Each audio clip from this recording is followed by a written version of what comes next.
Film dibuka dengan sebuah keluarga berencana berkumpul untuk makan malam, namun tiba-tiba terdengar ada ketukan di pintu dan sang ayah segera pergi untuk memeriksa siapa yang ingin bertamu malam-malam begini. Ketika ayah mulai mengintip melalui lubang pintu, saat itu juga terjadi ledakan yang sangat dahsyat. Seorang pembunuh bayaran bernama Rocco menembaknya dan kemudian mulai menyerang dan membunuh seluruh anggota keluarga lainnya.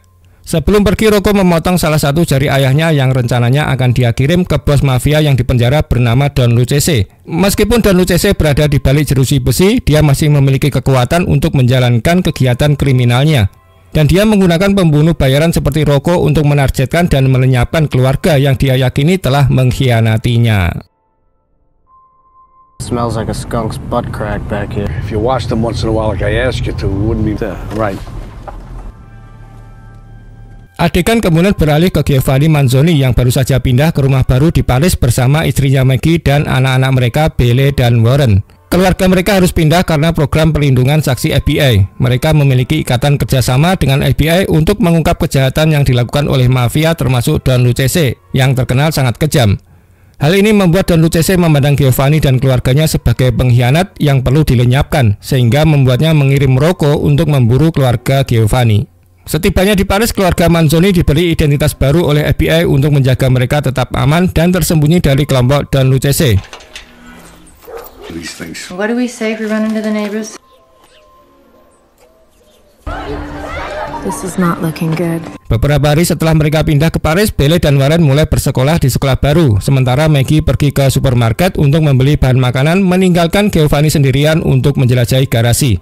Di garasi, Giovanni menemukan sebuah mesin tik tua yang masih berfungsi yang menarik minatnya tentang menulis. Pada saat yang sama ketika Maggie hendak belanja, ia mengalami perlakuan tidak menyenangkan dari kasir dan beberapa pelanggan di supermarket. Meskipun Maggie diajak, Maggie tetap tenang, tetapi diam-diam Maggie mengumpulkan tabung gas dan bahan-bahan yang mudah terbakar untuk membakar supermarket sebelum dia pergi meninggalkan toko itu. Hingga akhirnya supermarket itu pun meledak.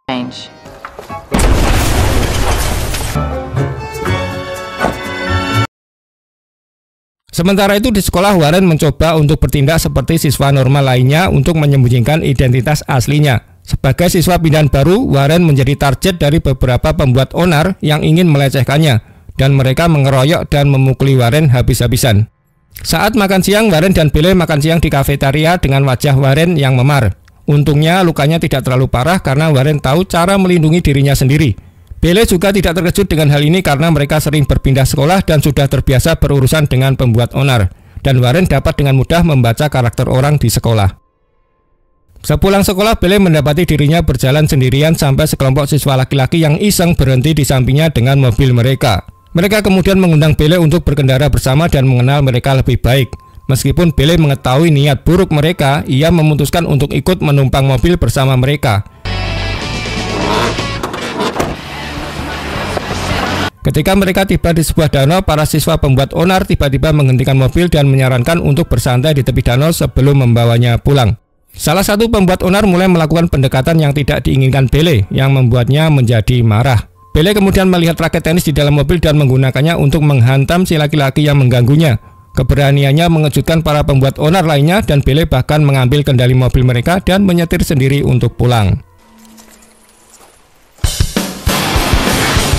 Ketika Giovanni dan keluarganya sedang bersama, Robert Stanfield, pemimpin misi untuk melindungi mereka, berkunjung ke rumah Giovanni untuk memastikan keselamatan mereka. Dalam kunjungan tersebut, ia juga menanyakan tentang seorang penjual ikan yang hilang, yang biasa menjual ikan di daerahnya, namun sudah menghilang selama 2 minggu. Dan tanpa sepengetahuan Robert, ternyata Giovanni lah yang telah membunuh penjual ikan tersebut. Hal ini terjadi setelah penjual ikan tersebut berbohong kepada Maggie, istrinya, tentang kesegaran dari ikannya. Giovanni yang marah telah secara brutal memukuli penjual ikan itu sampai mati dan diam-diam menguburkan mayatnya di halaman belakang rumah mereka pada malam hari. Namun Giovanni berbohong kepada Robert dengan mengklaim bahwa dia belum pernah melihat penjual ikan yang hilang tersebut. Robert kemudian pergi dan meminta Giovanni untuk memberitahunya jika dia pernah bertemu dengan penjual ikan.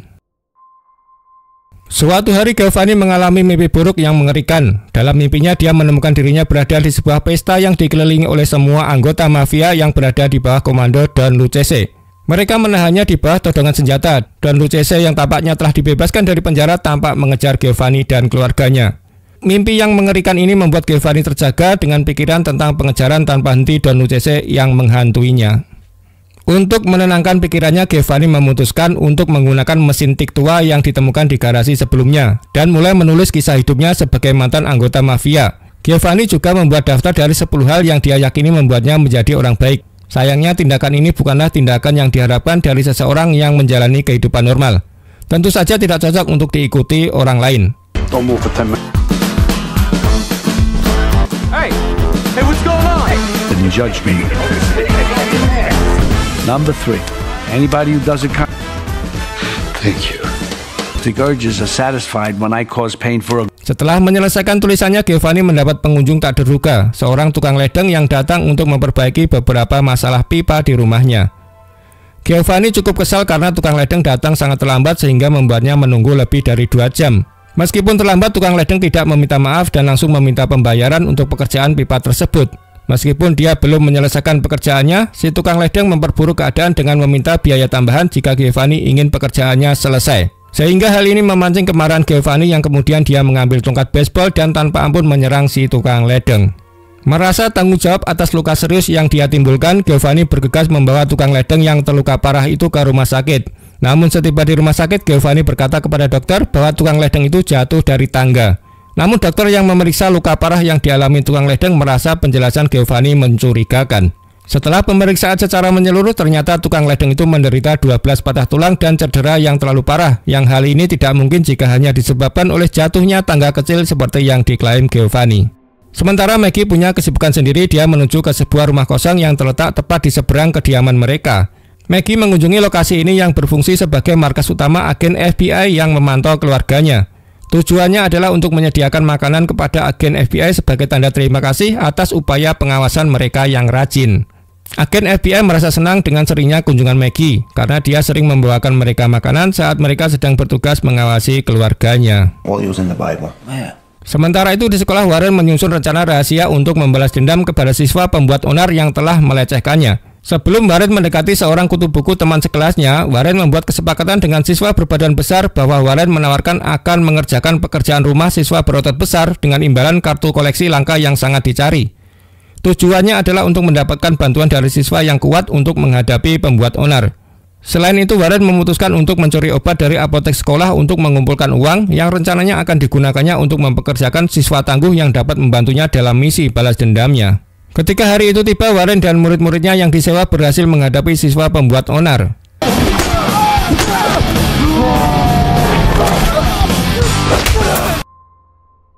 Sementara Belle frustasi karena terus-menerus dibully sehingga dia memutuskan untuk menghadapi siswa perempuan bermasalah yang telah mengganggunya dan membela dirinya sendiri.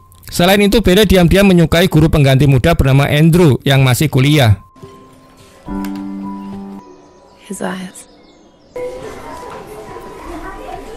Untuk mendapatkan perhatian Andrew, Belle mendekatinya dan meminta les matematika tambahan.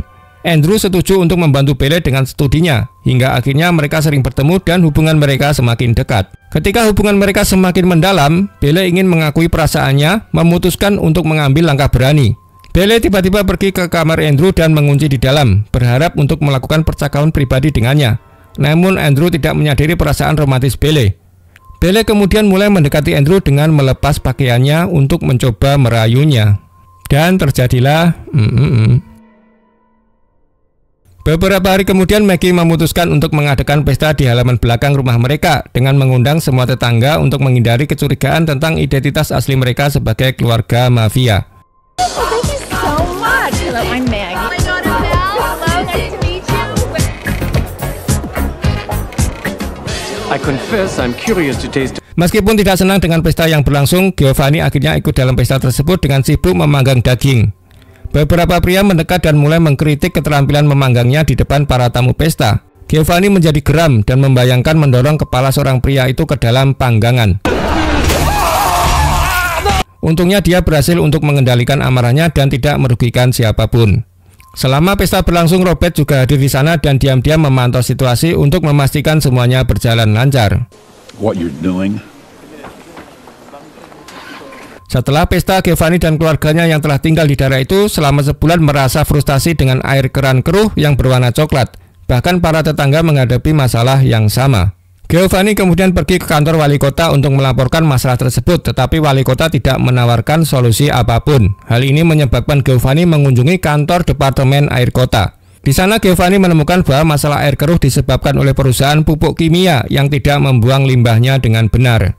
Tanpa penundaan, Giovanni mengkonfrontasi pemilik pabrik pupuk yang tidak menunjukkan penyesalan dan acuh terhadap masalah air. Karena frustasi dengan tanggapan pemilik perusahaan pupuk, Giovanni diam-diam membuat bom waktu dan menanamnya di pabrik pupuk kimia. Untuk menghindari timbulnya kecurigaan dari Robert dan agen FBI lainnya, Giovanni mengatur waktu agar ledakan yang terjadi nanti ketika dia sudah berada di rumah. Selain itu, Giovanni secara fisik menghadapi pemilik pabrik dan menghukumnya karena mengabaikan keluhannya. And I advise you to pay close attention. I don't want my water brown. I want it crystal clear. Stop it, Good. my children. You open your big mouth about this?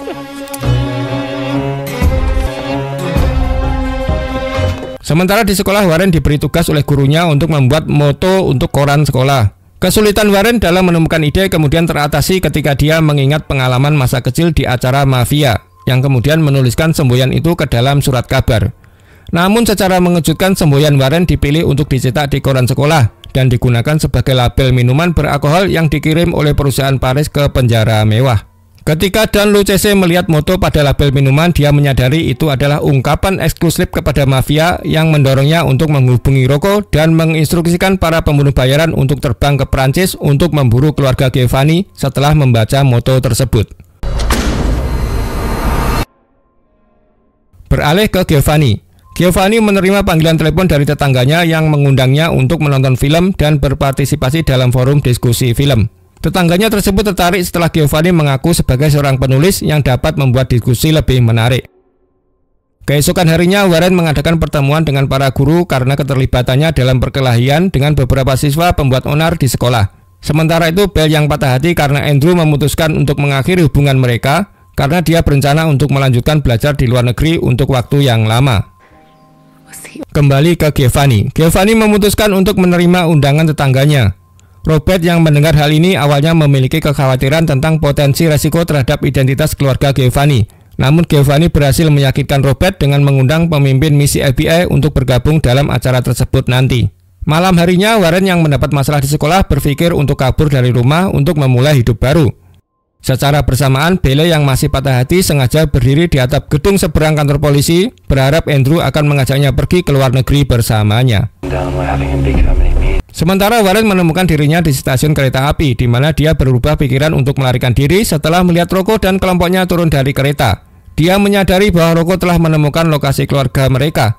Warren segera menelepon ke rumah untuk memperingatkan mereka tentang bahaya. Namun Warren menjadi semakin panik ketika tidak ada jawaban dari keluarganya. Dan tanpa menyadari, Maggie mengangkat telepon tepat ketika Warren sudah meninggalkan telepon umum. Sementara Rocco dan kelompoknya melancarkan serangan ke kantor polisi dan pemadam kebakaran, sehingga Giovanni dan keluarganya tidak dapat mendapat bantuan ketika mereka membakar rumahnya nanti. Belle yang menyaksikan aksi Rocco dari atap gedung terlihat bergegas pulang untuk memperingatkan keluarganya yang terancam. Di saat yang sama, Giovanni dan Robert masih berada di acara film. Giovanni bahkan menjadi panelis untuk membahas dunia kriminal yang terinspirasi dari film mafia yang baru saja mereka tonton. Giovanni meskipun menjadi anggota mafia dengan penuh semangat berbagi wawasan tentang aktivitas mafia dengan tetangganya. Hal ini menimbulkan kekhawatiran bagi Robert yang takut Giovanni akan mengungkapkan terlalu banyak tentang dunia mafia. Oleh karena itu, dia segera menghubungi dua rekannya untuk bersiap merelokasi keluarga Manzoni ke lokasi yang baru yang lebih aman. Beberapa saat kemudian, di tengah malam, bom waktu yang ditanam oleh Giovanni di pabrik pupuk kimia akhirnya meledak. Robert menjadi curiga bahwa Giovanni mungkin berada di balik kekacauan itu. Dia dengan cepat mengantar Giovanni kembali ke rumah dan memerintahkannya untuk tetap diam sampai arahan lebih lanjut dari FBI. Setelah mengantar Giovanni, Robert pergi ke kantor polisi untuk menanyakan tentang ledakan di pabrik pupuk. Sementara Maggie berada di markas besar FBI dengan dua agen menjaganya. Segera setelah Maggie mengucapkan selamat tinggal hendak pulang, Maggie terkejut melihat lusinan pria berkerudung dan topi hitam mengelilingi rumahnya. Dalam keadaan panik, Maggie bergegas kembali ke dalam dan memberitahu agen FBI. Memberitahu mereka bahwa Rocco dan kelompoknya telah menemukan lokasi mereka. Pada saat yang sama, Robert terkejut menemukan petugas penegak hukum terbaring terluka dikelilingi oleh darah. Dia segera menghubungi kedua bawahannya untuk meningkatkan keamanan. Sayangnya sudah terlambat, rumah Giovanni telah diledakkan oleh anak buah Rocco.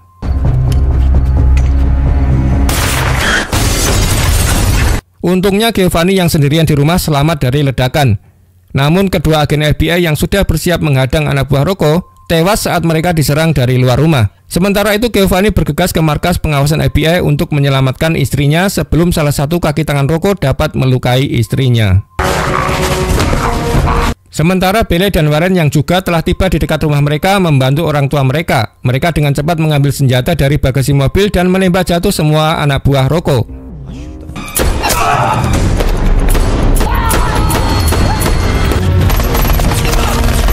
Rocco satu-satunya yang tersisa berhasil menembak Warren dan kemudian mengejar Bele. Untungnya ketika Bele mencapai persimpangan, Robert menabrakkan mobilnya ke Rocco yang masih mengejarnya dan Rocco akhirnya tewas di tempat.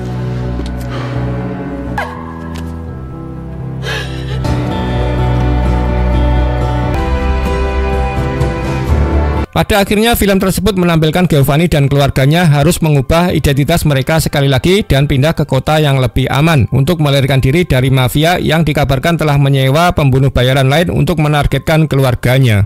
Dan cerita pun selesai. Oke teman-teman, begitulah cerita The Family tahun 2013, di mana Giovanni dan keluarganya yang seorang mantan mafia harus pindah ke daerah yang aman dan mengganti identitas dirinya dan keluarganya untuk menghindari kejaran seorang mafia. Karena mereka telah bertobat dan beralih membantu FBI untuk mengungkap kasus kejahatan, sehingga membuat Don Lucchese, seorang kepala mafia, menganggap Giovanni telah berkhianat dan harus dilenyapkan dari muka bumi. Oke, sekian cerita dari saya, sampai jumpa di video selanjutnya. Jangan lupa subscribe.